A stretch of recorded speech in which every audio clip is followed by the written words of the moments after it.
This conference will चल now be recorded. Start करते हैं बेसिक से ही कि आपने यूनिटी वगैरह कैसे इंस्टॉल करना है, क्या करना है। ठीक है, आज हमने एक्चुअल में देखना ये है कि हम प्रोजेक्ट बनाते हैं यूनिटी का कोई भी, तो उसमें कौन कौन से फोल्डर्स बनते हैं, उनका क्या स्पेसिफिक पर्पस होता है। जब भी आप कोई प्रोजेक्ट क्रिएट करते हो किसी भी टूल के अंदर, किसी भी सॉफ्टवेयर के अंदर, तो उसमें कुछ स्पेसिफिक फोल्डर्स बनते हैं, कुछ फाइल्स बनती हैं जिनका एक खास मकसद होता है। तो हम एक्चुअली वो डिस्कस करेंगे आज।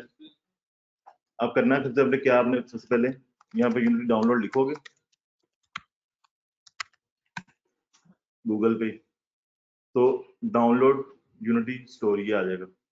इस पे क्लिक करके आपने यहाँ से यूनिटी हब डाउनलोड कर लिया। ठीक है, अगर तो कोई मैक यूज कर रहा है तो मैक के लिए लगा होगा, अगर क्या ना विंडोज कर रहा है तो विंडोज के लिए लगा होगा, क्योंकि दोनों में डिफरेंट सॉफ्टवेयर चलते हैं। ठीक है, नाम उसका यूनिटी हब ही होगा। तो डाउनलोड करके जब आपने इंस्टॉल करना है,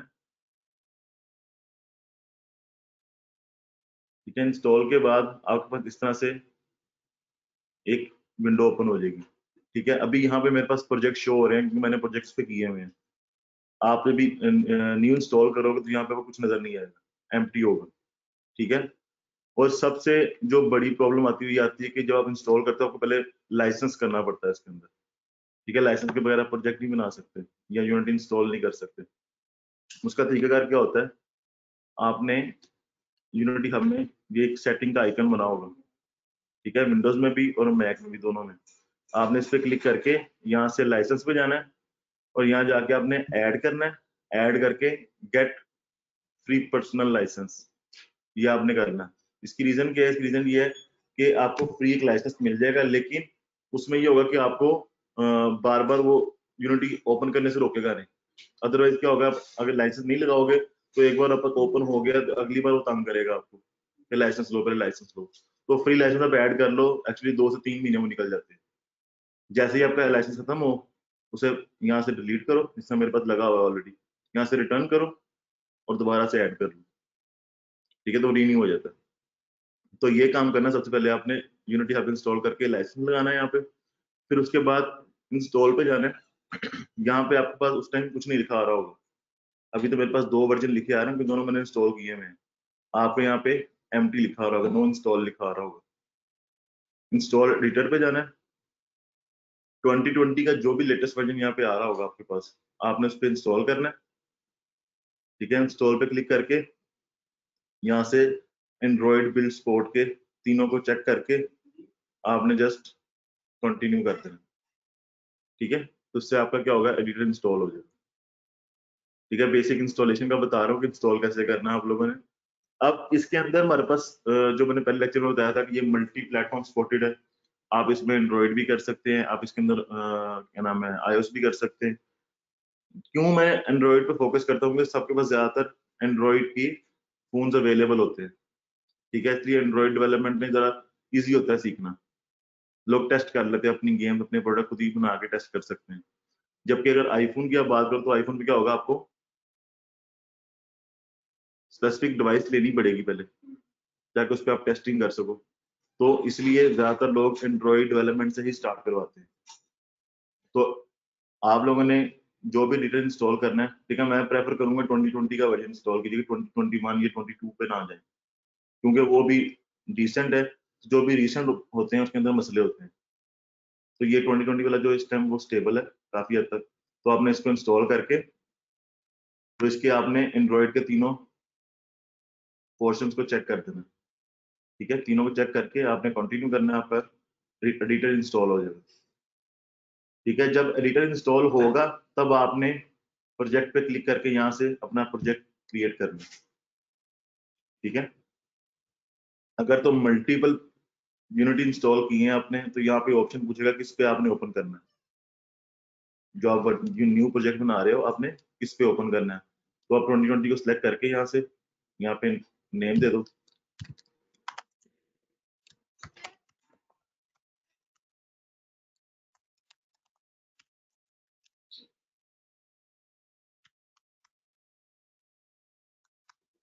ठीक है, ये मैंने नाम रख लिया, यहाँ से क्रिएट कर।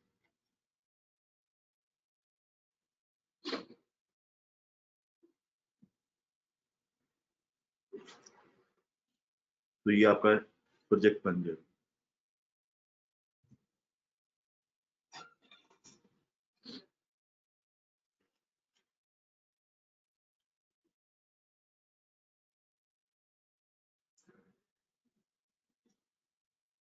अच्छा, प्रोजेक्ट बनने तक तो ठीक है, प्रोजेक्ट तो आप बगैर मेरे बताए भी बना सकते हो।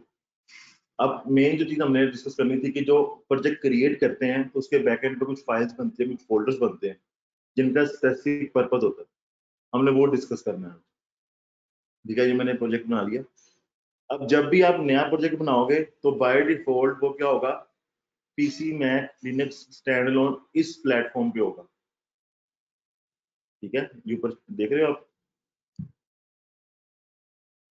पीसी मैक लिनक्स, पीसी वाले मैक वाले इन सब की जो डिफॉल्ट होती है ना स्टेट्स, उस पे होगा। तो क्या करना है आपने, बिल्ड सेटिंग पे जाना है। बिल्ड सेटिंग को अब ओपन करोगे,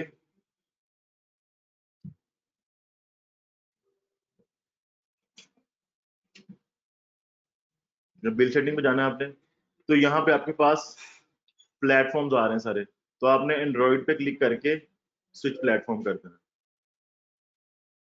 ठीक है, जब भी नया प्रोजेक्ट बनाएंगे तो नया प्रोजेक्ट हमेशा पीसी मैक इस तरह के फॉर्मेट में ओपन होगा। तो उसको आपने क्या करना है, आपने उसको एंड्रॉइड में पहले कन्वर्ट कर लेना। अब यहाँ पे एक चीज देखने वाली ये है कि मैंने iOS पे जब क्लिक करता हूँ, बल्कि आप जब एंड्रॉइड के सारे फोल्डर इंस्टॉल कर लोगे, आप जब iOS पे क्लिक करोगे तो iOS पे यहाँ पे आपका लिखा होगा नो मॉड्यूल। जिस तरह मैं यहाँ पे WebGL पे करता हूँ, लिखा आ रहा है no WebGL module available available या लोडेड। इसका मतलब क्या है, इसका मतलब यह है कि मैंने सारे प्लेटफॉर्म इंस्टॉल किए हैं iOS के और एंड्रॉइड के। मैंने PS5 का नहीं किया, मैंने WebGL का नहीं किया, तो मैं इन प्लेटफॉर्म के ऊपर बिल्ड को मूव नहीं कर सकता थी। अगर मुझे इस प्लेटफॉर्म पे जाना है तो मुझे पहले उसके मॉड्यूल इंस्टॉल करने पड़ेंगे, और वो कहाँ से इंस्टॉल होंगे, वो होंगे यूनिटी हब से। मैंने अगर ये वाला वर्जन इंस्टॉल किया था तो मैंने इसके सिर्फ एंड्रॉइड का और iOS का वर्जन इंस्टॉल किया हुआ। अगर मुझे इसका WebGL इंस्टॉल करना, मैं क्या करूंगा, इसकी सेटिंग पे जाऊंगा, ऐड मॉड्यूल, और यहाँ जाके मैं WebGL वाले को सिलेक्ट करूंगा और कंटिन्यू करूंगा, तो WebGL वाला मॉड्यूल भी क्या होगा, मेरा इंस्टॉल हो जाएगा। उसके बाद मैं उस प्लेटफॉर्म पे मूव कर सकता हूँ। ठीक है, तो अभी के लिए सर मैं आपको बता रहा हूँ कि हमने डेवलपमेंट का जितना भी चीजें देखनी सारी हमने एंड्रॉइड के ऊपर देखनी है फिलहाल, तो हम एंड्रॉइड के ऊपर ही रहते हैं अभी। तो ये तो हमने प्रोजेक्ट बना लिया और कन्वर्ट भी कर लिया। अब इसको देखते हैं बैकएंड पे इसके कौन कौन से फोल्डर्स बने हैं। ठीक है, जो भी हमने प्रोजेक्ट बनाया है उसके अंदर ये फोल्डर्स बाय डिफॉल्ट बनेंगे जब भी आप प्रोजेक्ट क्रिएट करोगे।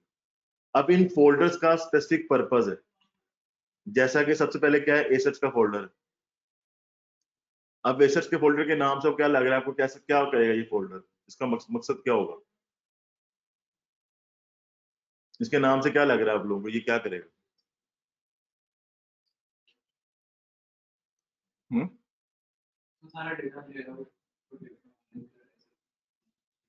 एग्जैक्टली exactly, ये जितने भी हमने गेम में एसेट्स यूज करने हैं उन सब के एसेट्स का डाटा इस फोल्डर में हम रखेंगे। हम कोई गेम बना रहे हैं, निंजा वाली गेम बना रहे हैं फॉर एग्जांपल, उसके अंदर हमारे पास निंजा का करेक्टर भी है, एक कैसल भी है, ठीक है, एनिमीज भी हैं, ये सारा डाटा कहाँ पड़ा होगा, इस फोल्डर के अंदर पड़ा होगा। ठीक है, यानी एसेट्स का फोल्डर वो वाला फोल्डर होगा जिसके अंदर तमाम वो डाटा यूज करेंगे, सेव करेंगे, जो कि हमने गेम में इस्तेमाल करना है। ठीक है, और इसको इस तरह भी कह सकते हैं कि हम सारा डाटा पहले एसेट में रखते हैं, फिर एसेट से डाटा को इस्तेमाल करते हैं। मैंने अपनी गेम में एक करेक्टर डालना है, तो मैं क्या करूंगा, पहले करेक्टर को उठा के एसेट्स के फोल्डर में रखूंगा, देन मैं अपनी गेम में यूज कर सकता हूँ। समझो, मतलब ये एसेट्स का फोल्डर जो होता है ये आपका एंट्री गेट है। आपने यूनिटी में कुछ भी यूज करना है तो आपको इस एंट्री गेट से उसको पास करवाना पड़ेगा। अगर आप इस फोल्डर के अंदर से नहीं मूव करवाओगे तो आप प्रोजेक्ट में यूज ही नहीं कर सकते। आपने करेक्टर यूज करना है, आप जब तक उसको एसेट के फोल्डर में नहीं रखोगे यूज नहीं कर सकते। ठीक है, और एसेट्स के फोल्डर में लाजमी नहीं है सारी चीजें यूज हो रही होंगी। फॉर एग्जाम्पल इस रूम के अंदर 15 चेयर्स हैं, 10 लोग यूज कर रहे हैं, बाकी 5 फ्री पड़ी हैं, तो कोई फर्क नहीं पड़ता, यूज हो सकती हैं लेकिन यूज नहीं हो रही। तो एसेट्स का फोल्डर जो सा है वो एक्चुअली समझ लो कि एक रूम है जिसके अंदर से हम चीजें उठा के गेम में इस्तेमाल करेंगे। उसके अंदर एक्स्ट्रा चीजें भी हो सकती हैं और पूरी पूरी चीजें भी हो सकती हैं, लेकिन ऐसा नहीं हो सकता कि हमने कोई चीज यूज की लेकिन वो कमरे में है ही नहीं। ठीक है, कमरे में हम कोई चीज यूज करते हैं नहीं, कमरे में वो है ही नहीं, ऐसा पॉसिबल है नहीं। तो एसेट्स का फोल्डर एक्चुअल में क्या है, एक एंट्री पॉइंट है जिसके थ्रू हम गेम के अंदर कोई चीज भी यूज कर सकते हैं। ठीक है, कुछ भी आपने यूज करना है आपको एसेट्स के फोल्डर में डालना पड़ेगा उसमें। अब लाजमी नहीं है कि एसेट के फोल्डर में उठा के डाल दिया सारा कुछ, आप एसेट के फोल्डर में फोल्डर बनाओ, उसके अंदर फोल्डर बनाओ, उसके अंदर रख दो, यूज कर सकते हो। एक्चुअल में उसके अंदर वो आ गया, अब आप जहां मर्जी उसको रख दो, बेशक 10 फोल्डर बना के उसके अंदर रख दो, बेशक सिंगल फोल्डर में रख दो, बेशक ऐसे ओपन रख दो। एसेट्स के अंदर होना लाजमी है उसका, बाकी अंदर जो मर्जी उसकी हायरार्की हो फर्क नहीं पड़ता। ठीक है, तो ये बेसिक पर्पस जो सा है एसेट्स का वो यही है। सेकंड यहाँ फोल्डर है लाइब्रेरी का। ठीक है, एक्चुअल में मैं इसलिए आपको ये डिस्कस कर रहा हूँ कि ये टेक्निकल टर्म्स हैं जो कि हम यूज करेंगे आगे, कि हमने एसेट्स के फोल्डर में मूव करना है, ये करना, तो उनके पर्पस मैं आपको पहले बता रहा हूँ कि इन फोल्डर्स के स्पेसिफिक पर्पस हैं। लाइक मैंने भी एसेट्स का बताया कि आपने कुछ भी अगर गेम में इस्तेमाल करना है, कोई 3D करेक्टर है, कोई साउंड है, कोई इमेज है, कुछ भी यूज करना है आपको पहले उसको इस फोल्डर में डालना पड़ेगा। ठीक है, उसके बगैर आप गेम में इस्तेमाल कर ही नहीं सकते। ठीक है, ये तो आपको बात अंडरस्टैंड होनी चाहिए कि हम उसके बगैर नहीं यूज कर सकते। क्यों?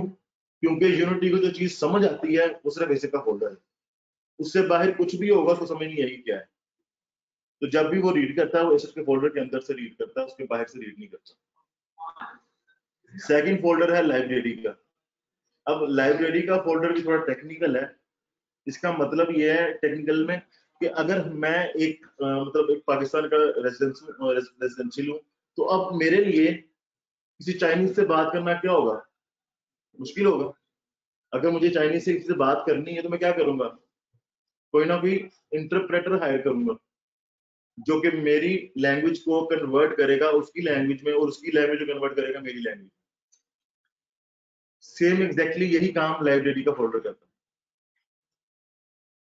ठीक है, अब यूनिटी ने हमें इतनी सहूलत दे दी है कि हम उसमें ड्रैग एंड ड्रॉप से गेम बना लेते हैं, डिफरेंट एक्शंस परफॉर्म करके भी गेम बना लेते हैं यूनिटी के अंदर। लेकिन वो सारे एक्शन जो उनसे यूनिटी को समझाता कौन है, लाइब्रेरी का फोल्डर। मतलब मैं यहाँ पे कोई फोल्डर नया क्रिएट करता हूँ तो क्या होगा, मैंने तो यहाँ पे जस्ट माउस को घुमाया, ये किया ये किया, अब उसको कैसे पता कि फोल्डर क्रिएट हो गया। मतलब मेरी वो मूवमेंट, मेरे वो एक्शंस को रिकॉर्ड करता है, लाइब्रेरी के पास जाता है, लाइब्रेरी उसको बताता है कि इसने इस तरह एक्शन परफॉर्म किए हैं, इनका ये पर्पस है, तो बैकएंड में वो काम हो जाता है। पॉइंट समझ रहे मेरा? तो लाइब्रेरी का जो फोल्डर है एक्चुअल में वो हमारी लैंग्वेज को कन्वर्ट कर रहा है या हमारे एक्शंस को कन्वर्ट करके यूनिटी को बता रहा है।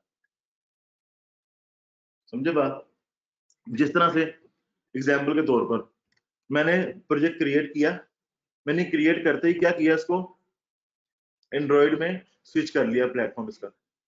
अब अगर मैं इसको बंद करूं यहां से और ये लाइब्रेरी का फोल्डर डिलीट कर दूं, जब मैं दोबारा प्रोजेक्ट ओपन करूंगा तो देखना क्या होगा।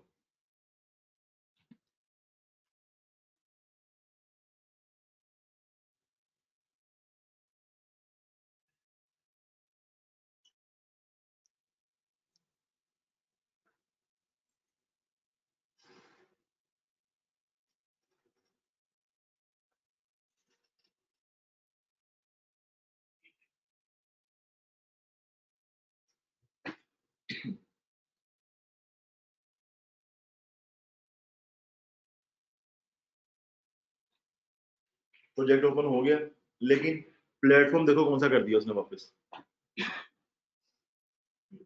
पीसी मैक वाला कर दिया, एंड्रॉइड वाला क्यों नहीं कर? क्योंकि जो मैंने सेटिंग की थी एंड्रॉइड के लिहाज से वो किसके पास थी, इंफॉर्मेशन सारी लाइब्रेरी के पास। जब मैं लाइब्रेरी उड़ा दी, उसको समझ नहीं है कि कौन सा था, उसने डिफॉल्ट पे ओपन कर दिया। लाजिम नहीं कि एंड्रॉइड वाला, आप वेब जीएल पे कर लो, आईओएस पे कर लो, जिस मर्जी प्लेटफॉर्म पे हो, अगर आपने लाइब्रेरी का फोल्डर डिलीट कर दिया उसको उससे रिलेटेड सेटिंग ही नहीं मिलनी। ठीक है, बिल्ड सेटिंग की जितनी भी इंफॉर्मेशन है जिससे कंपाइल होके वो कन्वर्ट करके यूनिटी को बताता है, वो सारी इंफॉर्मेशन लाइब्रेरी के फोल्डर में है। जब मैंने लाइब्रेरी का फोल्डर डिलीट कर दिया, उसके पास उस सेटिंग से रिलेटेड कोई इंफॉर्मेशन ही नहीं है, तो क्या करेगा वो, जस्ट डिफॉल्ट पे ओपन कर देगा उसको। मैं इसको यहाँ से वापस चेंज करके वापस एंड्रॉइड में कर सकता हूँ। सिर्फ बताने का मकसद ये था कि लाइब्रेरी के फोल्डर के पास इंफॉर्मेशन होती है सेटिंग से रिलेटेड। सेटिंग, प्रोजेक्ट सेटिंग की बात नहीं मैं कर रहा, मैं बिल्ड सेटिंग की बात कर रहा हूँ कि आपके जो प्लेटफॉर्म है वो कौन सा है, एंड्रॉइड है, आईओएस है, WebGL है, ये सारी इंफॉर्मेशन लाइब्रेरी के पास है। मैं जो भी यहाँ पे काम करूंगा वो एंड्रॉइड के लिहाज से उसकी सेटिंग करेगा, क्योंकि लाइब्रेरी के पास इंफॉर्मेशन है कि ये एंड्रॉइड में है, तो लाइब्रेरी इसको उस हिसाब से चीजें बताएगी। सेम इस तरह से ही अगर मैं iOS में करूंगा तो iOS की सेटिंग बैकएंड पे लाइब्रेरी के पास होगी, तो जब भी मैं उसको कोई काम करूंगा, कुछ भी एक्शन करूंगा, तो वो उसको iOS के हिसाब से कन्वर्ट करके बताएगी। तो लाइब्रेरी का फोल्डर एक्चुअल में बिल्ड सेटिंग को इंटरप्रेट कर रहा होता है, क्योंकि यूनिटी तो डिफॉल्ट प्लेटफॉर्म है ना। यूनिटी स्पेसिफिक किसी एक नेटवर्क या किसी एक प्लेटफॉर्म पे नहीं है, यूनिटी जनरल है। तो जनरल की सेटिंग पे सारा कुछ मैप करना है उसने, ये इंफॉर्मेशन होती है लाइब्रेरी के पास। ठीक है, तो इसलिए लाइब्रेरी का फोल्डर भी इंपॉर्टेंट होता है अगर हमने बिल्ड सेटिंग से रिलेटेड चीजें सेव करनी है।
तो लाइब्रेरी ने करनी है, वो प्रोजेक्ट डिपेंडेंट है ही नहीं। जो प्लेटफॉर्म रिलेटेड सेटिंग्स हैं वो लाइब्रेरी डिपेंडेंट है, प्रोजेक्ट रिलेटेड है ही नहीं। जब आप उसे कन्वर्ट करोगे तो सारी लाइब्रेरीज को अपडेट करेगा उस बिल्ड सेटिंग के हिसाब से, तो आपका काम हो जाएगा। समझे बात को नहीं? अगर एक एक एसेट की बात होती तो उसे टाइम लगता, हर एक एसेट को देखता, उसको कन्वर्ट करता, वो काम वो नहीं कर रहा, वो जस्ट बैकएंड पे सारी सेटिंग iOS के हिसाब से करते हैं। इस तरह आप WebGL में करोगे, सारी सेटिंग WebGL के हिसाब से कर देगा, जिस भी प्लेटफॉर्म पे आपने मूव करना है उस हिसाब से उसकी सारी सेटिंग को कर देगा। मतलब वो सिंगल सिंगल एक एक चीज को उठा के नहीं करेगा। हाँ, लेकिन यूनिटी के पास हर एसिड के बारे में थोड़ी सी इंफॉर्मेशन होती है जिसके ऊपर उसने स्टोर किया होता है। एग्जाम्पल के तौर पर कि आपने एक इन्वायरमेंट है, फॉर एग्जाम्पल 100 MB का इन्वायरमेंट है, बड़ी फाइल है, आप यूनिटी में लेके आओगे, जब आप फर्स्ट टाइम लेके आ रहे हो तो उसमें टाइम लगेगा, लेकिन जब आप वही प्रोजेक्ट दोबारा ऑन करोगे तो उसको लोड होने में टाइम नहीं लगेगा। क्यों? क्योंकि जब उसने लोड किया ना, तो लोड करके अपने पास, हम बोलते हैं मेटा फाइल्स, उसकी इंफॉर्मेशन थोड़ी बहुत मेटा फाइल में सेव करके रख लेता है, ताकि जब भी दोबारा प्रोजेक्ट लोड हो तो बजाय उसको दोबारा से रीड करने के, वो मेटा डेटा से इंफॉर्मेशन लेके लोड कर लेता है, वो पूरी चीज को दोबारा रीड नहीं करता। ठीक है, अगर मैं चाहता हूं मैं दोबारा रीड करवाऊं, उसके लिए ऑप्शन ये होती है कि आप उस एसेट पे जाके यहाँ पे राइट क्लिक करके री इम्पोर्ट कर दो कि दोबारा उसको री इम्पोर्ट करें, वरना वो एक बार इंपोर्ट करके उसको अपने मेटाडाटा में रखवा लेता है। अगर मैं यहाँ पे देखो, यहाँ मेरे पास एक फोल्डर में एक चीज पड़ी हुई है, अगर मैं यहाँ पे बैकएंड पे जाऊंगा तो बैकएंड पे उसके साथ उसका एक मेटा फाइल भी पड़ी हुई है डॉट मेटा के साथ। अब इस डॉट मेटा का पर्पस यही है कि उसने जो एक बार इंपोर्ट कर लिया उसकी इंफॉर्मेशन उसने अपने पास रख ली, उसी को वो चलाता रहेगा। देखा, आई नो थोड़ा सा थ्योरेटिकल चीजें थोड़ी बोरिंग होती हैं, लेकिन पता होनी चाहिए इसलिए बता रहा हूँ। थोड़ी बोरिंग बोरिंग मुझे लग रहा है हो रही है क्लास में, लेकिन कोई फर्क नहीं पड़ता। एक दो लेक्चर्स में इस तरह होनी है क्योंकि स्टार्टिंग है ना, स्टार्टिंग में आपको एक थ्योरी से लेके चलना पड़ेगा ताकि आपको पता हो बेसिक बेसिक पॉइंट भी कि हो कैसे रहता है कुछ। ठीक है, क्या हुआ, क्या कह रहे इशू? हाँ तो वो नेट स्लो होगा ना, उसके एरो डाउन करोगे पता लग जाएगा क्या है। उसके 10 पार्ट्स होते हैं ना, एडिटर लैदा इंस्टॉल होता है, उसका एंड्रॉइड कंपोनेंट लैदा होता है, उसका बिल्ड टूल लैदा होता है, इसमें 10 कंपोनेंट बन जाते हैं, 10-11 कंपोनेंट बन जाते हैं। अच्छा, हमने एसेट्स का फोल्डर और लाइब्रेरी का फोल्डर डिस्कस किया। अब नेक्स्ट टाइम हमारे पास प्रोजेक्ट सेटिंग। ठीक है, यही मैं डिफरेंस आप लोगों को बताना चाह रहा था पहले भी कि लाइब्रेरी का फोल्डर प्रोजेक्ट से रिलेटेड जो सेटिंग्स होती हैं वो नहीं रखता। लाइब्रेरी का फोल्डर आपका जो प्लेटफॉर्म है उससे रिलेटेड इंफॉर्मेशन रखता है अपने पास कि आपका प्लेटफॉर्म कौन सा है, एंड्रॉइड है, iOS है, WebGL है, इस तरह की इंफॉर्मेशन होती है लाइब्रेरी के पास।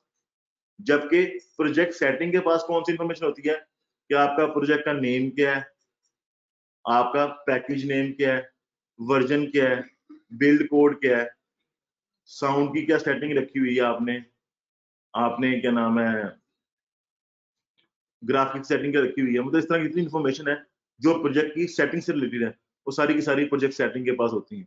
अगर ये फोल्डर मैं ओपन करूँ, यहाँ पे देखो ऑडियो मैनेजर डॉट एसेट पड़ा हुआ है, एडिटर पड़ा हुआ है, ग्राफिक पड़ा हुआ है, इनपुट पड़ा हुआ है, तो यहाँ पे जितने भी सेटिंग से रिलेटेड चीजें सारी यहाँ पड़ी होंगी। ठीक है, तो पहला फोल्डर एसेट्स, लाइब्रेरी, देन उसके बाद प्रोजेक्ट सेटिंग। मैं वो डिस्कस कर रहा हूँ जो इंपॉर्टेंट फोल्डर्स हैं, बाकी नॉर्मल नाम के बारे में डिस्कस करते हैं, लेकिन अभी जो मोस्ट इंपॉर्टेंट फोल्डर्स हैं वो यही है। ठीक है, ये 3 फोल्डर्स, बाकी सारे डिलीट भी कर दूंगा, कोई फर्क नहीं पड़ेगा, प्रोजेक्ट दोबारा बन जाएंगे। लेकिन इन 3 फोल्डर में से जब मैं कुछ डिलीट करता हूँ तो मैसिव चेंजेस आते हैं। अब उन मैसिव चेंजेस में क्या होता है, जिस तरह आपका पूरा का पूरा प्लेटफॉर्म रिवर्ट होकर डिफॉल्ट पे चला गया, लाइब्रेरी का फोल्डर डिलीट करो क्या होगा, सारी बिल्ड सेटिंग खत्म हो जाएगी, वापस जाना पड़ेगा। प्रोजेक्ट सेटिंग में क्या होगा, डिलीट करोगे तो आपके पैकेज नेम, आपका प्रोजेक्ट का नेम, सारी सेटिंग सारी खत्म हो जाएगी। ऐसे डिलीट करोगे तो गेम खत्म हो जाएगी। तो ये बेसिक फोल्डर्स है। अब आते हैं पैकेजेस के ऊपर। अब एक पैकेजेस का फोल्डर यहाँ पड़ा हुआ।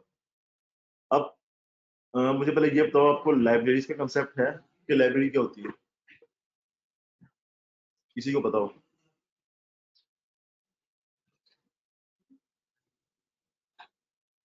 कोई आइडिया लाइब्रेरी के बारे में?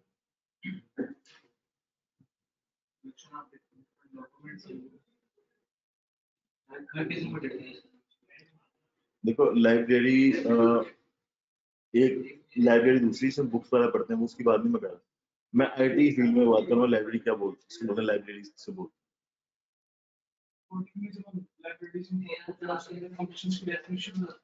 आप चीज में सुना दो यार, मैंने कुछ चीज मारनी। सीएस को सुना दो, नहीं पता लाइब्रेरी क्या होती है? डेफिनेशन क्या है लाइब्रेरी की, मतलब क्या समझ के आती है उससे? नहीं, देखो आईटी के लोग ना बाय नेचर बहुत लेजी लोग होते हैं। मैं लिटरली बता रहा हूँ, जिन जो लोग आईटी में एक्सपर्ट होते हैं वो सारे लेजी होते हैं।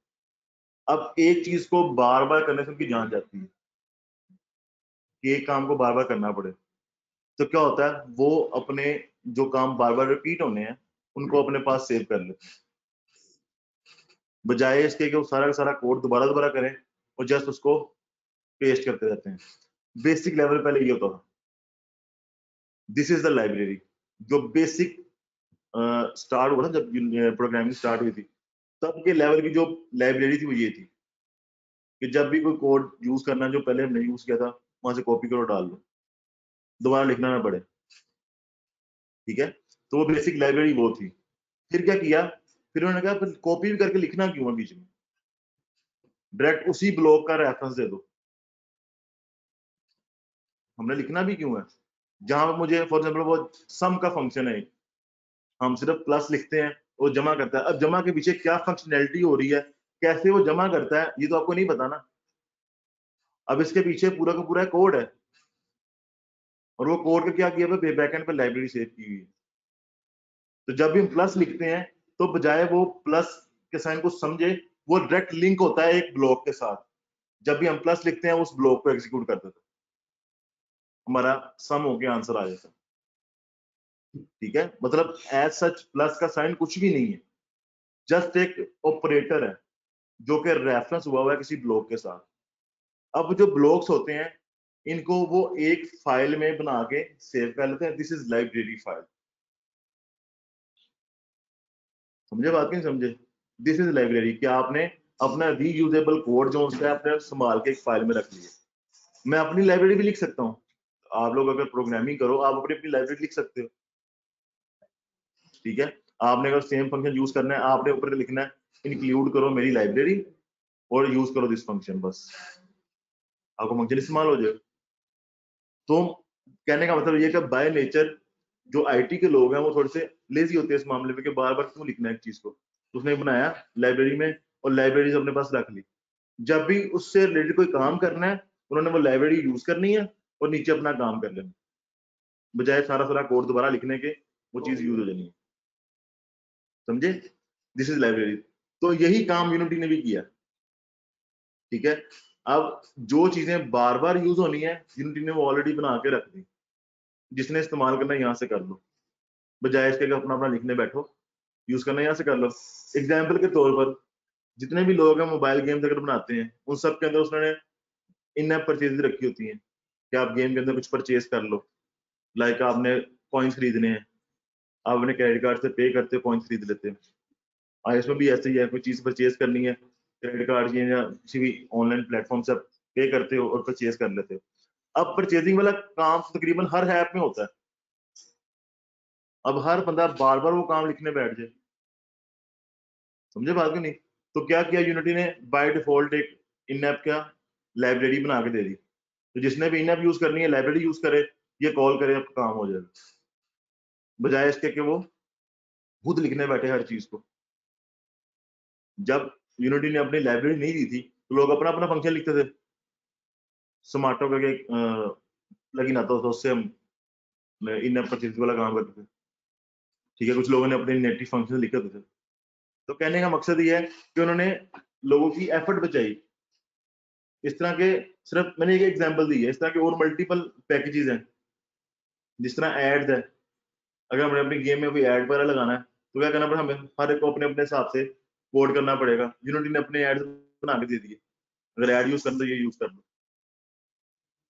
ठीक है, तो कहने का मकसद ये है कि लाइब्रेरीज ने हमारा काम आसान कर दिया, बने बनाए पैकेज यूनिटी ने दे दिए, हमने क्या करना है, सिर्फ उनको इंपोर्ट करना, अपना काम करना। ठीक है, अब वो पैकेज कहाँ पे आपको मिलेंगे, यूनिटी पे विंडोज पे जाओ, पैकेज मैनेजर, इस पे आपने क्लिक करना है। जब पैकेज मैनेजर पे क्लिक करोगे, तो यहाँ पे आपके पास इंफॉर्मेशन आ रही है 3-4 चीजों से रिलेटेड। ठीक है, इन प्रोजेक्ट में वो जो आपके प्रोजेक्ट में बाय डिफॉल्ट आते हैं, जब भी आपने प्रोजेक्ट ओपन करना है, ये यूनिटी ने बाय डिफॉल्ट आपके प्रोजेक्ट में डाल देने हैं। जब भी आपने प्रोजेक्ट बनाना है कोई भी, तो ये पैकेजेस बाय डिफॉल्ट आपके यूनिटी के प्रोजेक्ट में इंक्लूड हो जाने हैं। ठीक है, फिर दूसरे यूनिटी रजिस्ट्री, जो यूनिटी ने बना के रखे हुए हैं, आपने यूज करने हैं तो इंस्टॉल कर लो, बस नहीं करने तो ना से पड़े हुए हैं। ठीक है, मतलब कि यहाँ से हमारे पास अपने जितने भी हमने पैकेजेस हैं, वो यहाँ पे मैनेज कर सकते हैं। ठीक है, दो ऑप्शन बेसिक है हमारे पास यहाँ पे, यूनिटी रजिस्ट्री और इन प्रोजेक्ट। यूनिटी रजिस्ट्री का मतलब कि वो सारे जो यूनिटी ने रजिस्टर किए हुए हैं कि आप यूज कर सकते हो। इन प्रोजेक्ट का मतलब जो हम यूज कर रहे हैं अपने प्रोजेक्ट के अंदर। तो अभी मैंने कोई प्रोजेक्ट आपके सामने कोई भी पैकेज इंपोर्ट नहीं किया, बाय डिफॉल्ट यूनिटी ने जब प्रोजेक्ट बनाया, यूनिटी ने बाय डिफॉल्ट ये इंपोर्ट कर लिया। ठीक हो गया। अब हमारे प्रोजेक्ट में कौन कौन सा पैकेज है, कौन कौन सा नहीं है, ये इंफॉर्मेशन जो होती है ये होती है पैकेजेस के फोल्डर में। ठीक है, जो चीज मैं आपको बताना, इसके लिए मैंने ये पूरी बात बताई आपको लाइब्रेरी के बारे में। तो ये पैकेजेस का जो फोल्डर है, इसके पास इंफॉर्मेशन होती है कि हमारे प्रोजेक्ट में कौन कौन से पैकेज यूज हो रहे हैं। ठीक है, पॉइंट समझ आया?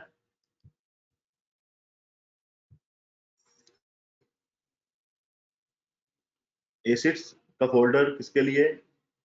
सारे गेम के एसेट्स को गेम के अंदर यूजेबल बनाने के लिए।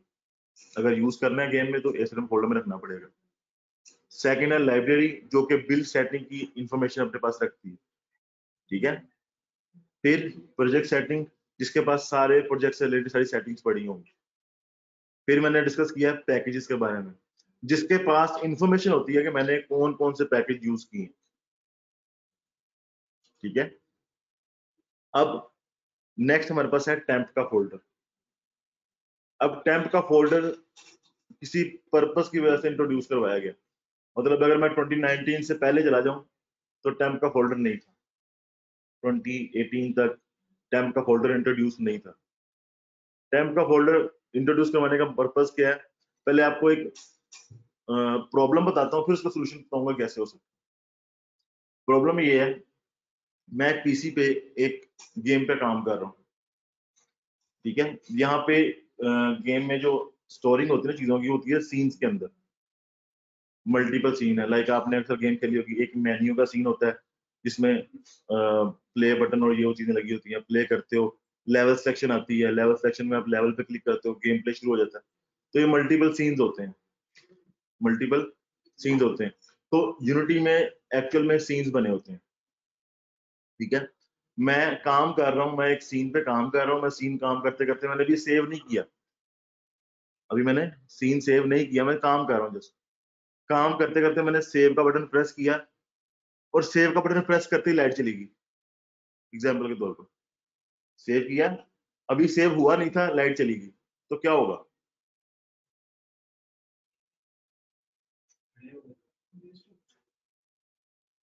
एक्चुअल में जो आपकी फाइल है वही करप्ट हो जाएगी। क्यों? क्योंकि जो सेव की फंक्शनैलिटी है वो क्या होती है? वो एग्जिस्टिंग फाइल को ओवरराइड करती है। सेव का काम क्या होता है? आपकी एग्जिस्टिंग चीज को ओवरराइड करना। ठीक है, अब आपने ओवरराइड कॉल दे दी उसको, वो क्या करेगा? वो पुराना सीन रिमूव करेगा और नया प्लेस कर रहा है। अब प्लेस करते करते ही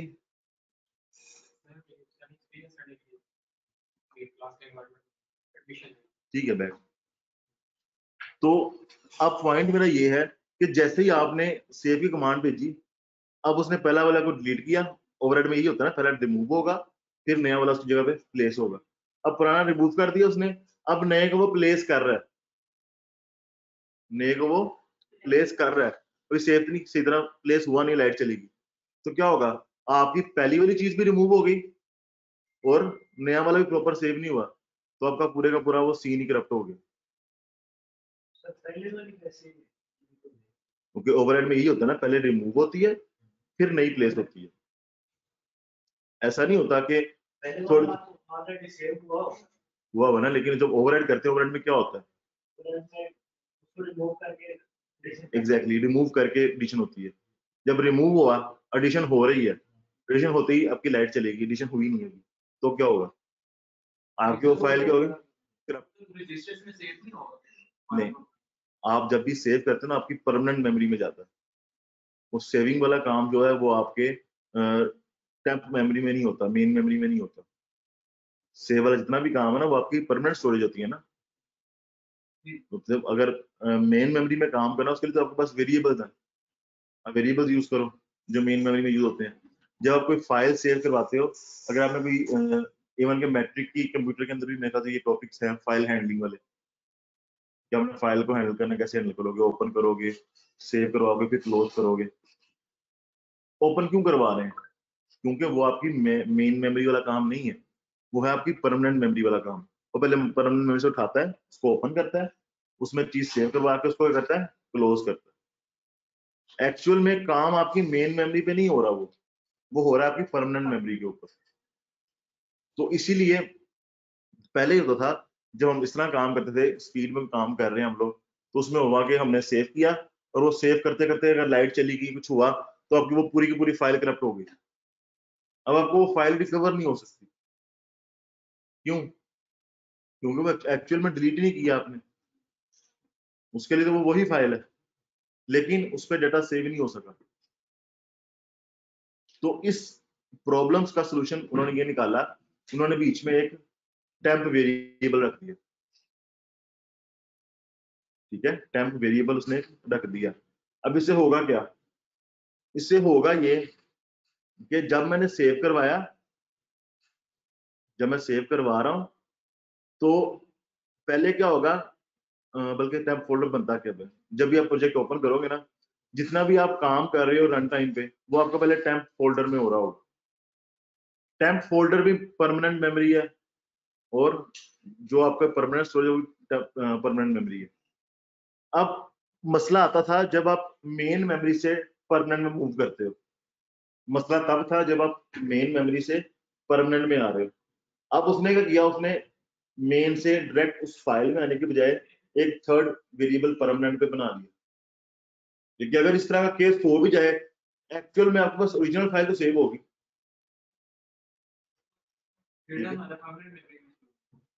डाटा अभी भी परमानेंट मेमोरी में स्टोर है। मेरे कहने का मकसद ये है कि लाइक ये हमारे पास 2 पॉइंट्स हैं, ये मेन मेमोरी है, यहाँ पे डाटा नहीं जाना है।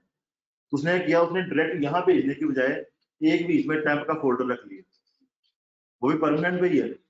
अब जब वो सेव कर रहे हैं, वो पहले सारा काम इस पे करेगा, जब काम सक्सेसफुल हो गया देन वो इसको उठा के मूव कर देगा। क्योंकि अब अगर लाइट चली भी जाएगी तो है परमानेंट मेमोरी है ना, तो वो मैनेज हो जाएगी। जो ट्रांजैक्शन पहले थी ना डायरेक्ट, वो वाली खत्म हो गई।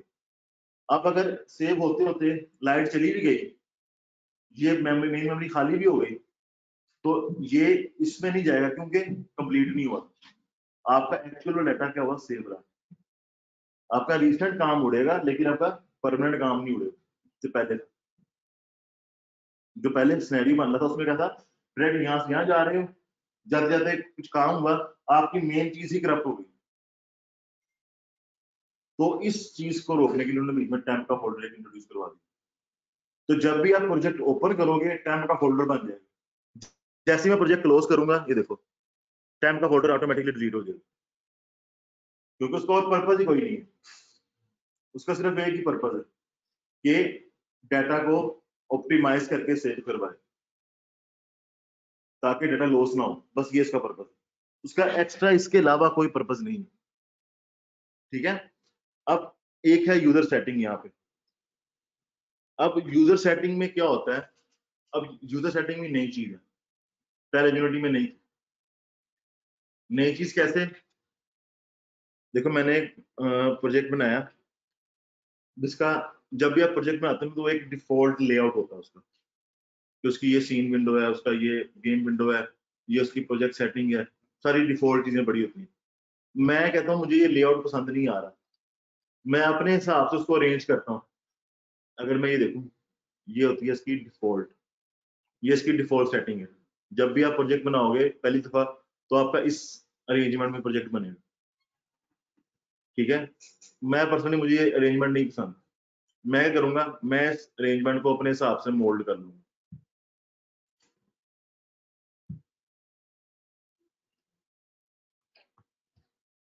ठीक है, ये मैंने अपने हिसाब से इसको चेंज कर लिया।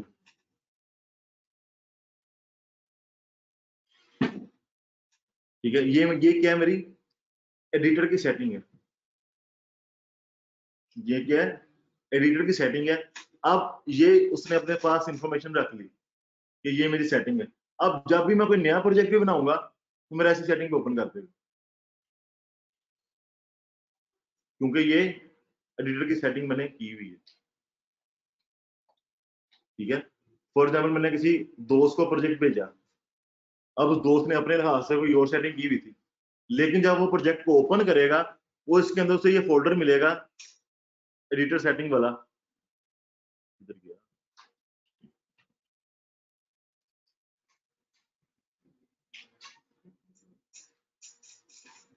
उसको जब ये फोल्डर मिलेगा, उस फोल्डर के अंदर यूजर सेटिंग पड़ी हुई है जिसमें कौन सी सेटिंग सेव है मेरे वाली, तो मेरे वाली सेटिंग पे उसके बाद प्रोजेक्ट ओपन हो जाएगा, बजाय इसके कि उसकी सेटिंग पे हो मेरी वाली सेटिंग पे प्रोजेक्ट ओपन होगा। मतलब वो प्रोजेक्ट जिसके पास भी जाएगा सेटिंग उसके पास वही जाएगी जो मैंने सेट कर दी। ठीक है जी, पहले यूनिटी में ये नहीं था होता, पहले जब भी आप किसी नए सिस्टम पे जाओगे डिफॉल्ट सेटिंग अपने हिसाब से सेट हो जाएगी। ठीक है, आप कस्टमाइज सेटिंग उसकी हो जाती है। ठीक है, यहाँ तक कोई क्वेश्चन किसी को?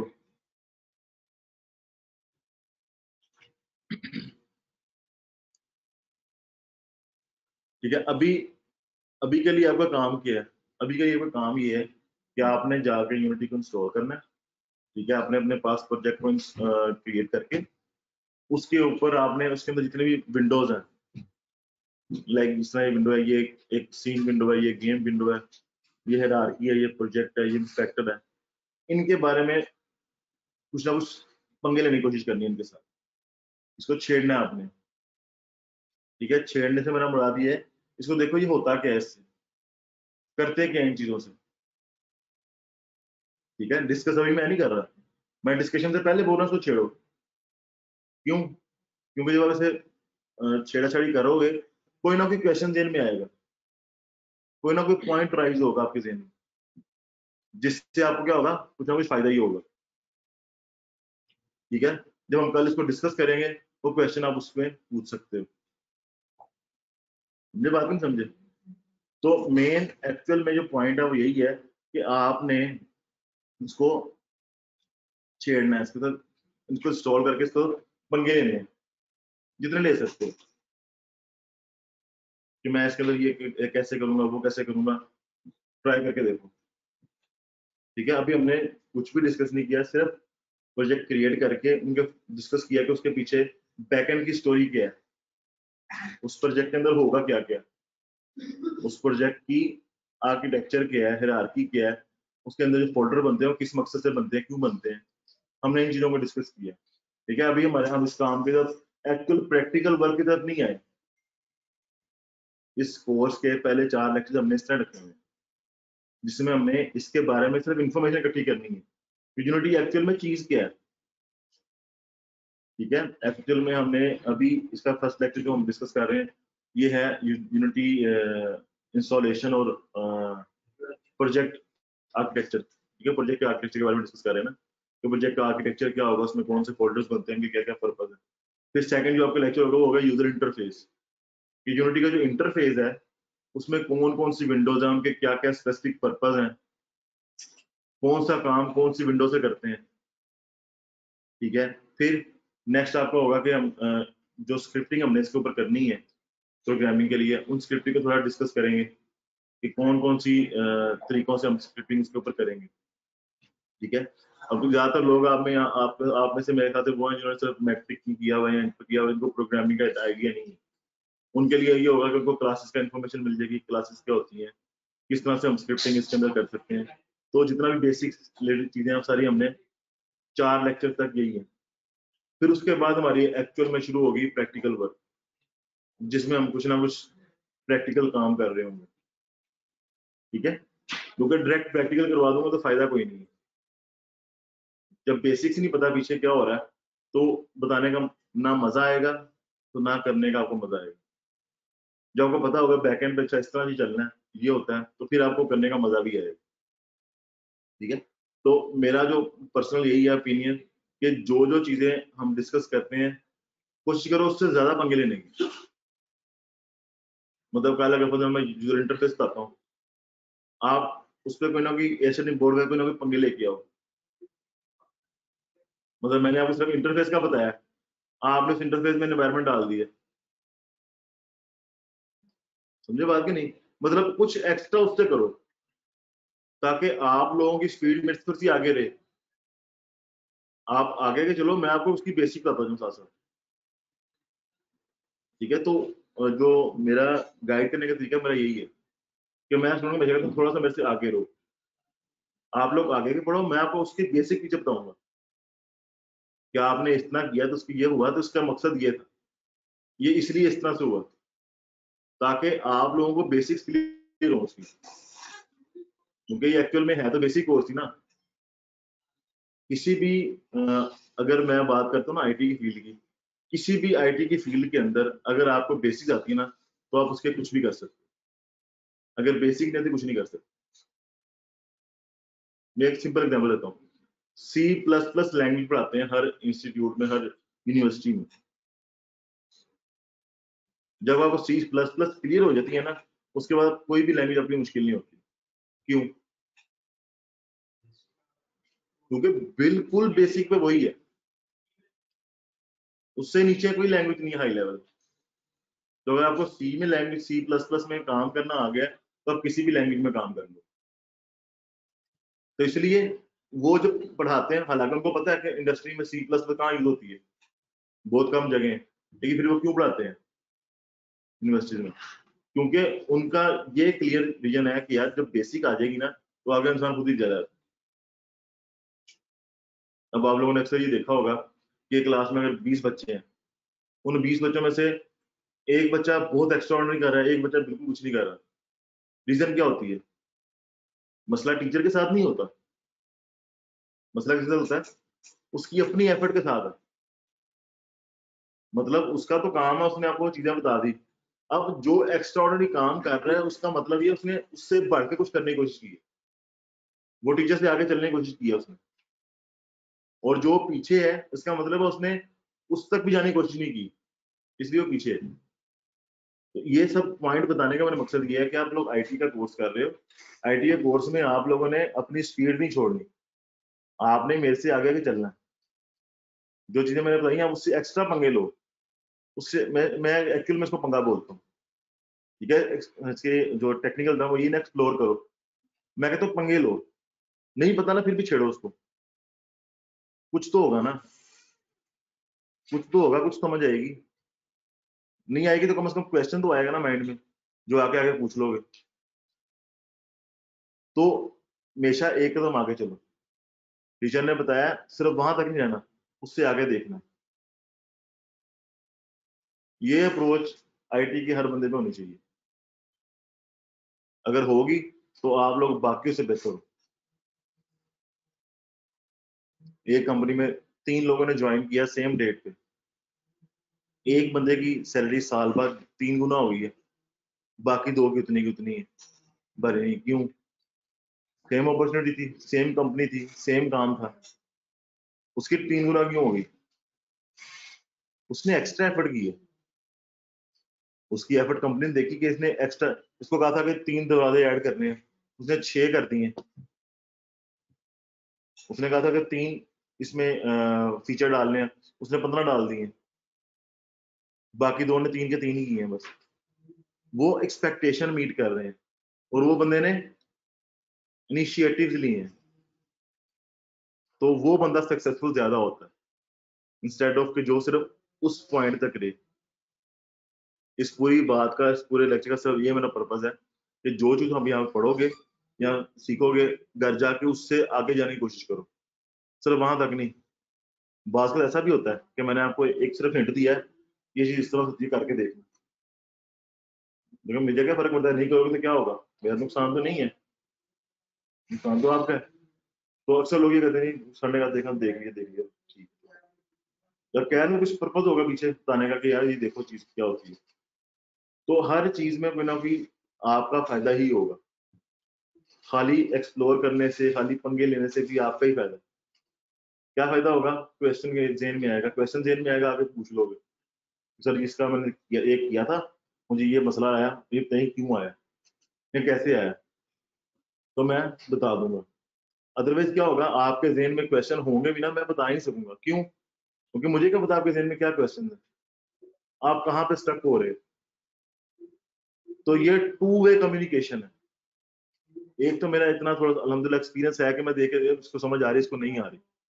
जिस तरह आप लोग बैठे हो मुझे लग रहा था बोरियत हो रही है, मैं बोल दिया कि बोरियत हो रही है, मुझे पता है, लेकिन 4 लेक्चर कम से कम थ्योरी के हैं। बोरियत नजर आ जाती है कि बच्चे बोर हो रहे हैं यार, मजा नहीं आ रहा। क्यों? क्योंकि मजे वाला काम ही नहीं है, मुझे पता थ्योरी है, थ्योरी में किसी को मजा नहीं आता। मजा आता है प्रैक्टिकल में हमेशा। जितने भी आईटी के लोग होते हैं ना, उनको प्रैक्टिकल में मजा आता है, थ्योरी में कभी नहीं आता। तो पॉइंट सिर्फ इतना सा मेरा कहने का कि आपने एक्सप्लोर खुद से करना है चीजों को, जितना मैंने बताया सिर्फ वहां तक नहीं रहना। अगर मैंने बताया कि ए से सी तक है, आप डी तक जाओ, ई तक जाओ, जी तक भी जाने की कोशिश करो, कोई फर्क नहीं पड़ता, लेकिन खुद से एफर्ट करोगे, उसमें जेन में कुछ चीजें आएंगी, सवाल आएंगे, वो मुझसे पूछोगे तो मैं क्लियर करूंगा। अदरवाइज सिर्फ जितना कोर्स में लिखा उतना ही समझ आएगी और उतना ही आपका नॉलेज होगा, उससे ज्यादा नहीं होगा। उससे ज्यादा करना है तो उससे ज्यादा आपको एफर्ट करनी पड़ेगी, क्योंकि मैं अगर एक एक चीज बताने बैठूंगा तो मैं कहते 2 साल भी काम है इसके लिए, कितनी चीजें हैं इसके पीछे। तो वो चीजें हम खुद भी समझ आ सकती हैं, ऐसी छोटी छोटी चीजें भी हैं तो खुद आ सकती हैं, खुद आनी चाहिए। जिस तरह मैं कहता हूँ, ये मैंने आपको बताया जी, ये इंटरफेस होता है, आपने इसको यूज करके एक क्यूब बनाना है। जब सारा कुछ बता दिया तो क्यूब बनाने में क्या मुश्किल है, वो नहीं बता सकता, मैं बता सकता हूँ। आपके ऊपर छोड़ने का मसला है, खुद ट्राई करो कैसे बनेगा। ठीक है, तो सारी जो बात है उसका निचोड़ यही है कि इसमें जितनी मेरी एफर्ट होगी उससे 2 गुना या 3 गुना आपकी एफर्ट होनी चाहिए। मेरी बताने वाली एफर्ट कम होगी, आपकी करने वाली एफर्ट ज्यादा होनी चाहिए। ये एक्चुअल मेरा पॉइंट है सारा करने का, क्योंकि मैं ऊपर अल्हम्दुलिल्लाह 7-8 साल से जॉब कर रहा हूँ, मेरे पास पूरी टीम है। अब मेरा काम ये नहीं होता कि मैं टीम को आगे बैठा हूँ तो मैंने एक एक बंदे के साथ जाके बैठूँ, नहीं। काम असाइन कर दिया, बेशक वो नया है, काम असाइन कर दिया, उसे कहा मुझे चाहिए काम, क्या होगा, हाथ पाँव मारेगा, 2 घंटे 4 घंटे दे दिए उसको, फिर पूछा जाके हाँ जी कितना हुआ, क्या हुआ, उसने नहीं समझ आया, क्या समझ नहीं आया बताओ। अगर उसने कुछ एफर्ट की होगी तो वो कुछ बता पाएगा। अगर वो बिल्कुल ब्लैंक होकर बैठा रहा है कि जी मुझे पता नहीं क्या करना है, तो वो कुछ पूछेगा भी नहीं। पूछेगा तो मैं कहूँगा यार जाओ, मुझे जरूरत नहीं है फिर ऐसे लोग जिन्होंने एफर्ट करने की कोशिश नहीं की। हालांकि मुझे पता है कि बंदा नया आया है, मुझे पता है कि बंदा नया आया है, उसको काम नहीं पता, नहीं पता काम का, लेकिन एफर्ट तो क्या करे ना। समझे बात, नहीं समझे। ये लोगों के ट्रिक्स होते हैं, कंपनीज के अंदर ट्रिक्स होते हैं लोगों के, देखने का कौन एफर्ट करता है कौन नहीं करता। उस बंदे को वो काम तो उसे नहीं पता, फिर देखो वो क्या करता है। वो साथ में जब सर्व बढ़ती है इंसान कर ही लेता है, वो एग्जाम्पल होती है। और वही करता है जो करना चाहता है। जो पहले सोचेगा जी मैं अब पानी में गिर गया हूँ, अब मैंने डूबने डूबना है, तो वो नहीं बच सकता। उसको तैरना नहीं आता, पानी में फेंक दिया, हाथ पाँव मारेगा, कुछ ना कुछ तो करेगा ना। जहां इंसान डूब के 2 सेकंड में मर जाएगा, वहां वो हाथ पाँव मार के कम से कम 4-5 मिनट जिंदा तो रहेगा ना। ये एक्चुअल में जो एफर्ट है वो ये बात आपसे करना चाह रहा हूँ कि आप अगर कंपनी में भी आगे जाओगे ना तो कंपनी में भी ऐसे ही होता है। आपको नहीं भी आती, उन्होंने आपको काम दे दिया है, अब वो आपका टास्क है, उनका जिम्मेदारी नहीं है। Company is not responsible for that कि आपको नहीं आता। तो कंपनी आपको पे कर रही है, सोल्यूशन क्रिएट, सोल्यूशन निकाल के दो उनको, वो आपने करना है वो, बेशक अब नहीं आता या आता जो भी है। तो अक्सर कंपनीज ये काम भी करती हैं। अब ज्यादातर कंपनी ने ये स्केड्यूल बना लिया हुआ कि जी आओ, इंटरव्यू के लिए आते हैं, उन्हें प्रैक्टिकल टास्क देते हैं, ये करके दिखाओ। समझे बात कि नहीं। तो प्रैक्टिकल क्लास में क्या होता है, कम टाइम, काम ज्यादा, प्रेशर भी ज्यादा से कि नई जगह है, इंटरव्यू है। तो उस प्रेशर टाइम में देखो कि क्या करता है वो बंदा। उनको सोल्यूशन नहीं चाहिए, कंपनी को सोल्यूशन नहीं चाहिए, सोल्यूशन पड़ा हुआ कंपनी के पास। जब इंटरव्यू में जो बंदा फिर क्वेश्चन पूछ रहा है उसको आंसर नहीं चाहिए, उसको आंसर पता है, अप्रोच देखता है वो। ठीक है, अप्रोच में एक्चुअली आपका ब्रेन वॉश इसलिए कर रहा हूँ कि आप लोग आईटी की फील्ड में कोर्स करने आए। आईटी के फील्ड का कोर्स और सिंपल जो आर्ट्स कोर्स दूसरे कोर्स होते हैं वो डिफरेंट है। ये उस तरह का कोर्स नहीं होता तो इसमें जितना किताब ने लिखा बस वही सही है, बाकी कुछ नहीं चाहिए। इसमें आपकी क्रिएटिविटी, आपकी लॉजिक्स ज्यादा मैटर करती हैं बजाय बुक से। समझे बात, ये एक्चुअली मेरा पॉइंट था बताने का कि वो आपको खुद की एफर्ट जो है ना वो ज्यादा चाहिए निस्बत मेरी बताने की। मैंने अगर 2 चीजें बताई, 4 करो, 4 तो नहीं 8 करो। ठीक है, तो एक्चुअल में हमारा इतना ही टॉपिक था। आज का जो मेन मकसद था आपको पता ब्रेन वॉश करना था कि अब इस फील्ड में आपने खुद एफर्ट ज्यादा करनी है, डिपेंडेंट काम होना है मेरे पे, ठीक है। आखिरी सोल्यूशन तो मैं हूँ, कहीं मसला आएगा स्टक हो गए मैं बता दूंगा, लेकिन मुझे आखिरी ऑप्शन रखो। जब सारे हाथ को मार लिए कुछ समझ नहीं आया फिर पूछो, ना आखिरी ऑप्शन तक मुझे रखो बस, कि मुझसे एंड पे पूछना है। पहले खुद जितनी कोशिश होती करनी है, पहले खुद कोशिश करो, फिर आप लोग ग्रुप में ऐड हो, ग्रुप में एक दूसरे से पूछो किसका सोल्यूशन कैसे हो सकता है, ग्रुप में डिस्कस करो। ग्रुप में डिस्कशन के बाद फिर भी नहीं होता तो फिर मेरी ऑप्शन है, पहले आपस में अपनी सारी जो चीजें हैं ना वो आपस में देखो।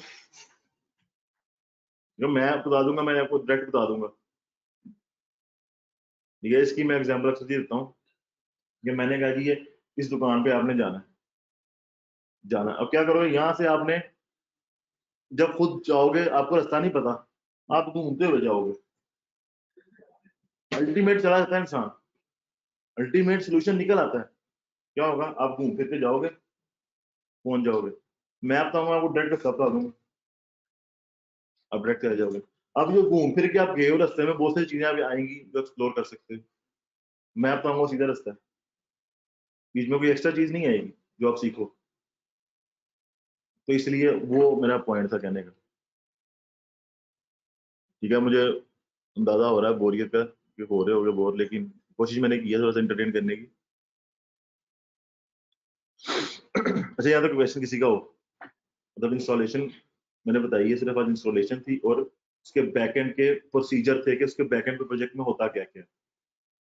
हम सिर्फ फ्रंट एंड को जानते हैं, हम एज ए डेवलपर सिर्फ फ्रंट एंड को जानते हैं कि यूनिटी में ये करना है ये करना है। बैक एंड पे उनके क्या क्या पर्पज है वो मैंने आपको बताया है कि इस तरह से प्रोजेक्ट को लेकर यूनिटी चलता है, ठीक हो गया। हमने एंड्रॉइड में अपना प्रोजेक्ट करना है, ठीक है। एंड्रॉइड में करने का मकसद सिर्फ इतना होता है कि एंड्रॉइड की डिवाइसेस सबके पास अवेलेबल है। आईओएस में या वेब जीएल में मैं इसलिए नहीं करवाता, वेब जीएल में एक तो इनपुट का इशू होता है कि आप वेब जीएल की जो इनपुट्स हैं वो सिस्टम वाली इनपुट्स हैं, जबकि टच स्क्रीन में डिवाइस में टच स्क्रीन होती है तो टच इनपुट चाहिए होती है, तो उसमें ज़्यादा चीज़ें आ जाती हैं। तो इसलिए मैं टच डिवाइस पे रहता हूँ, या आईओएस में या एंड्रॉइड में।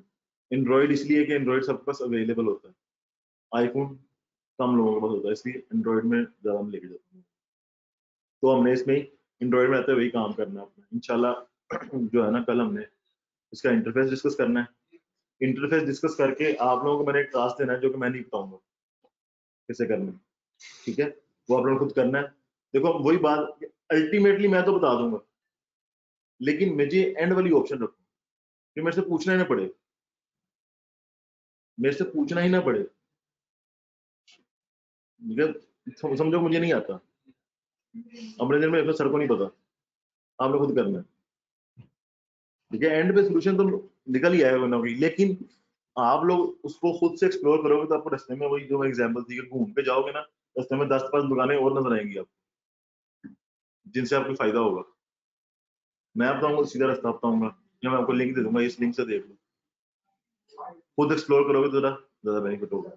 तो नेक्स्ट महीने कल असाइनमेंट भी होगी छोटी सी हमारी, वो आप लोगों ने करनी है, और कल हम इंटरफेस इसका इंशाल्लाह डिस्कस करेंगे।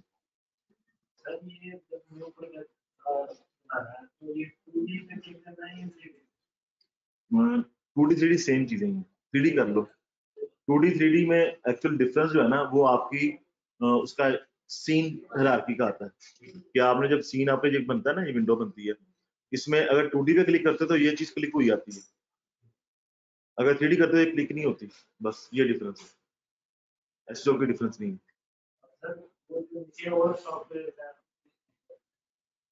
वो बने बनाए प्रोजेक्ट्स हैं, प्ले मेकर्स हैं,